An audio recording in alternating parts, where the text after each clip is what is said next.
लग्नानंतर होईलच प्रेम भाग 12। 2 महिन्यानंतर स्थळ दिल्ली। नो नो, तो फक्त माझा आहे आणि कोणाचाच होऊ शकत नाही। फक्त माझा आहे आणि फक्त बाकीचा कोणाचाच नाही आहे। ही इज अ माईन, ओनली माईन। ती वस्तू इकडे तिकडे फेकत जोरजोरात ओरडू लागली। तर ही आहे आपल्या कथेची नायिका समीक्षा। नुसतंच MBS कंप्लीट झालेलं होतं। आवाज ऐकून तिची मॉम म्हणजेच मधुरा वरती आल्या। मधुरा म्हणाली, समू काय करतेस बेटा, दरवाजा उघड। पण आतून फक्त वस्तू तोडफोड करायचे आवाज येत होते। त्यांनी बराच आवाज दिल्यानंतर समूने दरवाजा उघडला। त्या आत येऊन बघताय तर सगळ्या रूममध्ये वस्तू अव्यवस्थित पसरलेल्या होत्या। त्यांनी तिच्याकडे पाहिलं। विस्कटलेले केस, अव्यवस्थित झालेले कपडे, सगळा अवतार झालेला होता तिचा। त्यांनी तिचा हात पकडला आणि तिला आपल्या रूममध्ये घेऊन आल्या। तिला बेडवर बसवलं। तिचा हात हातात घेऊन बोलू लागल्या, हे जर असंच करत राहिलीस तर राज तुला कधीच मिळणार नाही। आता गणपती आहेत ना 4 दिवसानंतर, तेव्हा जाऊ आपण तिकडं। पण मला विचारल्याशिवाय तू त्या स्वराला काहीही करणार नाही आहेस। मी बघून घेईन काय करायचं ते, समजली का तू? तिने रडत मध्ये हो मान हलवली। समीक्षा म्हणाली, माझं किती प्रेम आहे त्याच्यावर, पण तरीही त्याने त्या मुलीसोबत का लग्न केलं मम्मा? तू मला सांग ना। मी त्याचा वेट लहानपणापासून त्याच्यावर प्रेम करत आलेली आहे। मी विचारही केला नव्हता तो मला असा सोडून जाईल म्हणून। मी त्याच्यावर खूप प्रेम करते, तुला माहीत आहे ना ग mamma. I feel so bad mom. काय कमी आहे माझ्यात सांग ना मॉम, सांग ना ग। ती रडत त्यांना बिलगलेली होती। मी सोडणार नाही त्या स्वराला। तिने माझ्या राजला माझ्यापासून हिसकावून घेतलेला आहे। तो माझा आहे आणि माझाच राहील। मथुरा म्हणाली, मूर्खासारखं वागू नकोस तू आत्ताच, सांगितलं ना तुला। जर तुझ्या डॅडाला समजलं तर दोघींना सुद्धा घराबाहेर काढतील ते आपल्याला। तिने होकार मार्तिक मान हलवली। संध्याकाळी या 2 महिन्यातच बरंच काही बदललेलं होतं। स्वरा आणि राज एकमेकांना समजून घेत संसार करत होते। शरद आणि नैना यांचा साखरपुडा दिवाळीनंतर होणारच होता। दर्शन आणि प्रांजू यांच्यात छान मैत्री जमलेली होती। यांची इतक्या जुळणार नाही, कारण तुम्हाला माहीतच आहे की आपल्या प्रांजू मॅडम किती सटकी डोक्यांच्या आहेत त्या म्हणून। चला तर पाहूया राजच्या घरी गणेश उत्सवाची तयारी कशी सुरू आहे ते। स्वरा म्हणाली, आई मी सामानाची यादी काढलेली आहे, तुम्ही एकदा बघून घेता का? काही राहिलं तर नाही ना?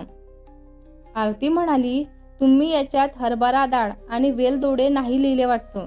एकट्या नका जाऊ, राज नाहीतर दर्शन आणि शरदला सोबत घेऊन जा।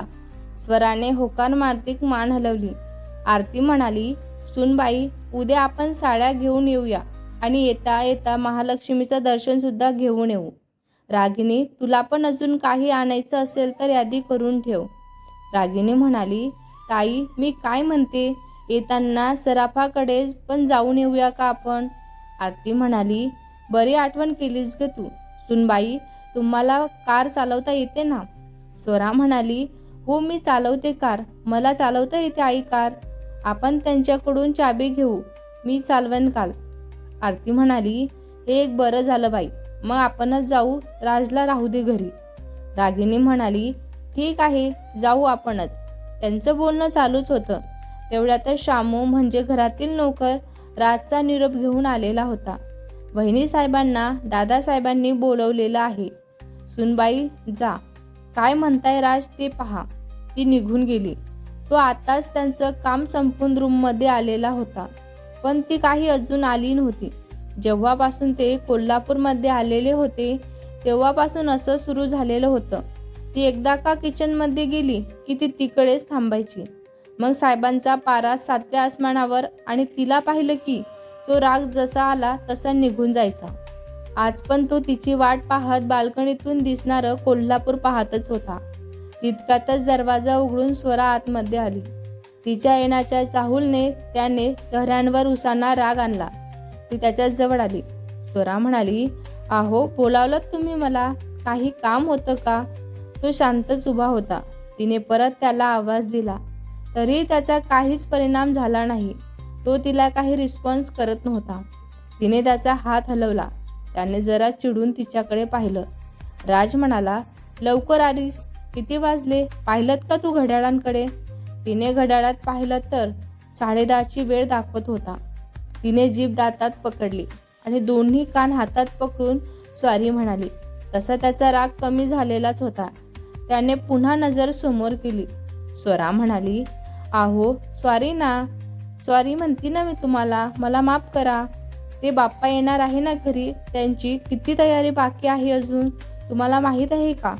उद्या आम्ही आई आणि छोटी आई जाणार आहोत सामान आणायला. त्याच्या कपड्यांवर आठ्या जाळ पसरलेल्या होत्या. राज म्हणाला, कसलं सामान? स्वरा म्हणाली, आहो असं काय करता, बाप्पा येणार, मग डेकोरेशन नको का करायला? राज म्हणाला, तो एवढंच म्हणाला. तुम्हाला माहीत आहे का, आम्ही ना दरवर्षी गणपतीला आरुषीच्या घरी जायचो. तिथे त्याच्या घरी 10 दिवस असतो गणपती बाप्पा. आणि आता आपल्या घरी सुद्धा 10 दिवस असणार आहे. किती मजा येणार आहे ना.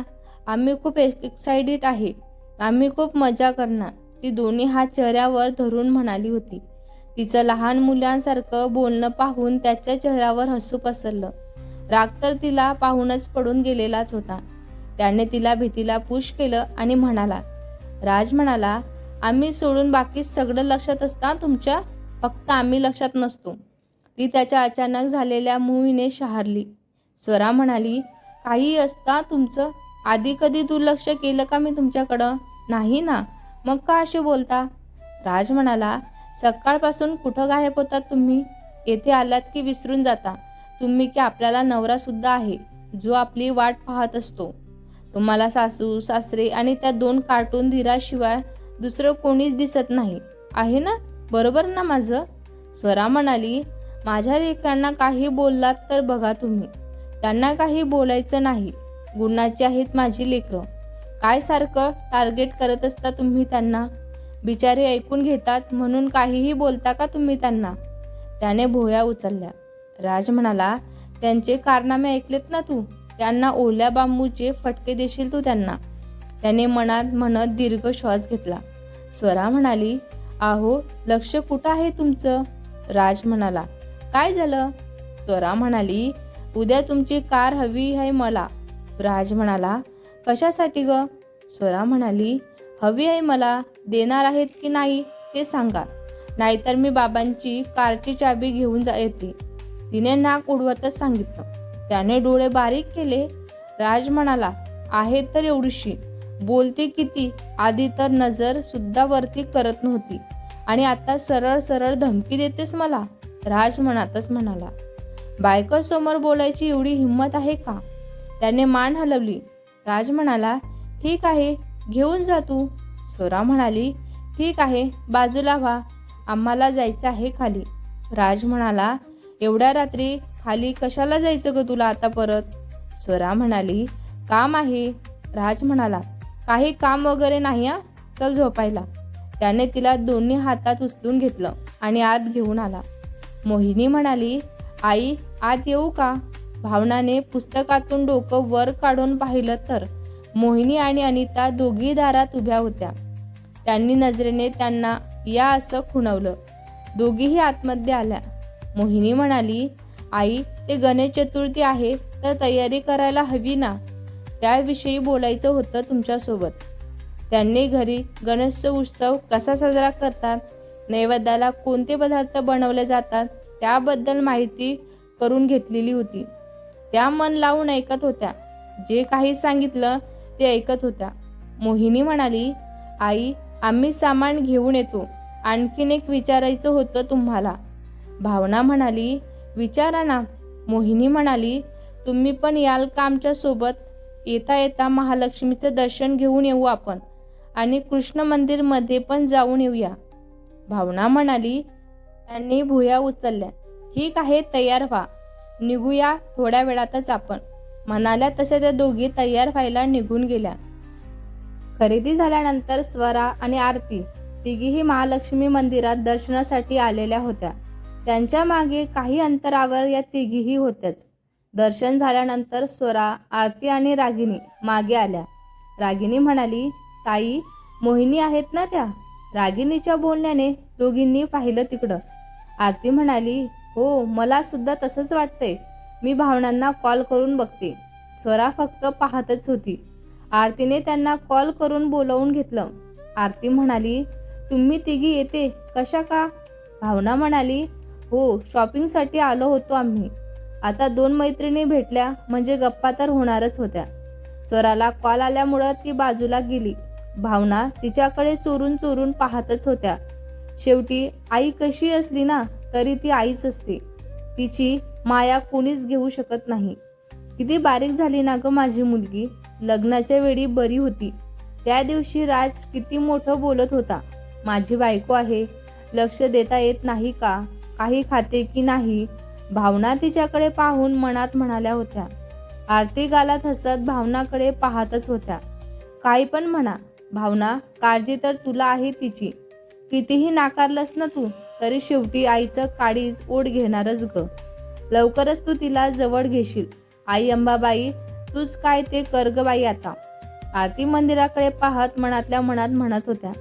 आरती म्हणाली, चला निघूया का आता मग? मोहिनीने नजरेने स्वराचा निरोप घेतला. बाजूला सासू नावाची जगदंबा उभी होती म्हणून बोलायची रिस्क दोघींनीही घेतलीच नव्हती. काय माहिती कधी कोप होईल देवीचा तो. त्या निघून गेल्या. या त्रिमूर्ती घरी यायला निघालेल्या होत्या. संध्याकाळी उशिरा भावना बाल्कनीत एकट्याच बसून विचार करतच होत्या. या 2-2.5 महिन्यात जितेंद्र एकदाही त्यांच्याशी स्वतःहून बोललेले नव्हते. मोहिनी आणि अनिता त्यांना घाबरून फक्त कामापुरतंच बोलत होत्या. वेदांत जास्त करून कामानिमित्त बाहेरच असायचा. सत्येंद्रने त्यांना वाडीत टाकण्यातच जमा होतं. त्यांना एकटं शांत बसलेलं पाहून जितेंद्रांना वाईटच वाटत होतं. ते बाल्कनीत त्यांच्या जवळ येऊन बसले. जितेंद्र म्हणाला, अजून जाग्या आहात तुम्ही? झोपल्या नाहीत? त्यांना पाहून भावनांना आश्चर्यच वाटलं, पण त्यांनी चेहऱ्यावर तसं जाणवू दिलंच नाही. भावना म्हणाली, झोप येत नव्हती म्हणून बसलेलो होतो आम्ही. तुम्ही झोपला नाही अजून? जितेंद्र म्हणाला, झोपणारच होतो. तुम्ही दिसलात म्हणून आलो येथे. त्या काहीच बोलल्या नाहीत. एकटक समोर पाहतच होत्या. जितेंद्र म्हणाला, भावना, तुम्ही जर स्वतःच खरं करत बसलात ना तर जे काही आहे ना ते गमावून बसाल तुम्ही. भावना म्हणाली, म्हणजे नेमकं काय म्हणायचं आहे तुम्हाला? जितेंद्र म्हणाला, भावना, तुम्ही स्वराचा नीटकार करत असता, रागराग करत असता, पण त्या नादात तुम्ही ही विसरताय की तुम्हाला अजून 2 मुलं आहेत आणि आता सुनासुद्धा घरात आलेल्या आहेत. त्यांच्याशी तरी व्यवस्थित वागायला हवं की नाही तुम्ही? भावना म्हणाली, म्हणजे आम्हाला काही समजलं नाही. तुम्हाला नेमकं काय म्हणायचं आहे ते म्हणून? जितेंद्र म्हणाला, आम्ही गेल्या 2 महिन्यांपासून निरीक्षण करत आहोत तुमचं. तुम्ही एकतर रूममध्ये असता किंवा आश्रमात जात असता. भावना, तुम्ही मोहिनी आणि अनिता यांच्यासोबत जर सासू म्हणून वागलात तर त्या तुम्हाला घाबरूनच राहतील. सासू आई होऊ शकते की नाही हे मला माहिती नाही, पण एक चांगली मैत्रीण नक्कीच होऊ शकते असं मला तरी वाटतं. भावना म्हणाली, त्या फक्त हुंकारल्याच. आज स्वतःहून बोलायला आलात, काही खास कारण होतं की काय? जितेंद्र म्हणाला, भावना, आमचा तुमच्यावर राग नाही आहे. फक्त वाईट वाटतं की आमची पोरं आई वडील असून सुद्धा अनाथ मुलांसारखी राहतात. असो, आता त्यांच्या आयुष्यात सगळं अलबेल सुरू झालेलंच आहे. मुलगी सुखात नांदत असली पाहिजे. एका बापाला आणखीन काय हवं असतं ना? जितेंद्र शेवटचं वाक्य आनंदात म्हणाले होते. भावना मात्र विचारातच पडलेल्या होत्या. मोहिनी आणि अनिता दोघी सुट्टीवर असल्याने एकमेकींसोबत गप्पा मारत स्वयंपाक बनवत होत्या. भावना किचनमध्ये आल्या तसं दोघीही शांत झाल्या.